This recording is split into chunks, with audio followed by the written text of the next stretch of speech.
Hello বন্ধুরা, তো দেখো আমরা কিন্তু প্রয়াগরাজ যাওয়ার জন্য বেরিয়ে পড়লাম। আর আমরা বাড়ি থেকে বেরিয়েছিলাম সকাল 6টার দিকে।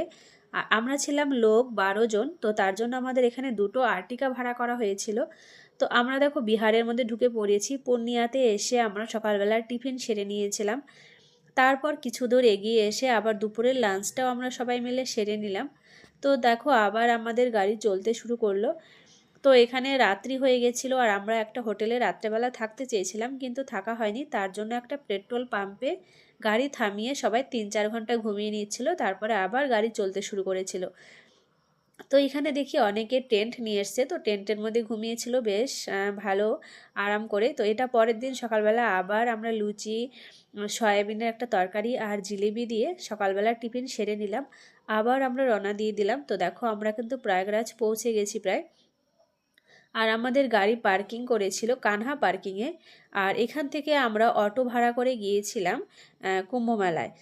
তো এই যে এখানে দেখো পার্কিং করার কিন্তু প্রচুর জায়গা আছে। আর তোমরা যে দূরে দেখতে পাচ্ছ ট্রেন গাড়ির মতো, এইগুলো কিন্তু সব বাথরুম। তো এখানে কিন্তু প্রচুর বাথরুম রাখা আছে এরকম প্রত্যেকটা পার্কিংয়ে। তো এখান থেকে অটোতে করে আমাদের নিয়েছিল এক একজনের 100 টাকা করে। হ্যালো ফ্রেন্ডস, আমরা চলে এসেছি প্রয়াগরাজ। এই যে দেখো এখন যাচ্ছি আমরা স্নান করতে। তো দেখো আমরা কিন্তু সঙ্গম ঘাটে যাচ্ছি স্নান করতে। আর প্রচুর রোদ্দুর ছিল, ব্যাগ ঘাড়ে নিয়ে হাঁটতে প্রচুর কষ্ট হয়ে যাচ্ছিল।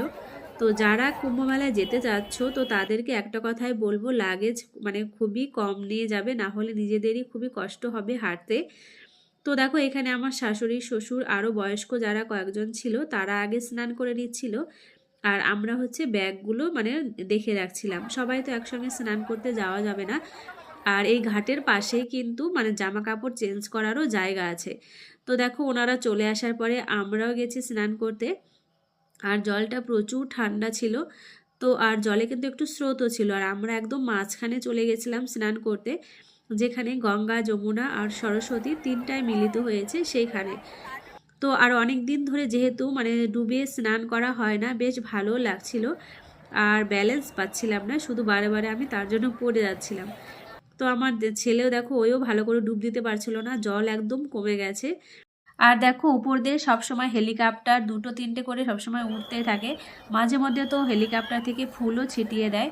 আর এইখানে দেখো মাঝখানে একদম বালুর চর পড়ে গেছে। তো এখানেও অনেকে জামা কাপড় নিয়ে এসে চেঞ্জ করে নিচ্ছে ছেলেরা। তো কুম্ভ মেলাতে আমার হাজব্যান্ডের ফ্রেন্ডও গেছিলো, তো ওর সঙ্গেও আমাদের সবার দেখা হয়ে গেল। বেশ ভালো লাগছিল। ওরা আলাদা গেছিলো, আমরা আলাদা গেছিলাম। তো স্নান সেরে দেখো আমি কপালে তিলক পরে নিলাম। আর ভিডিওটা তোমার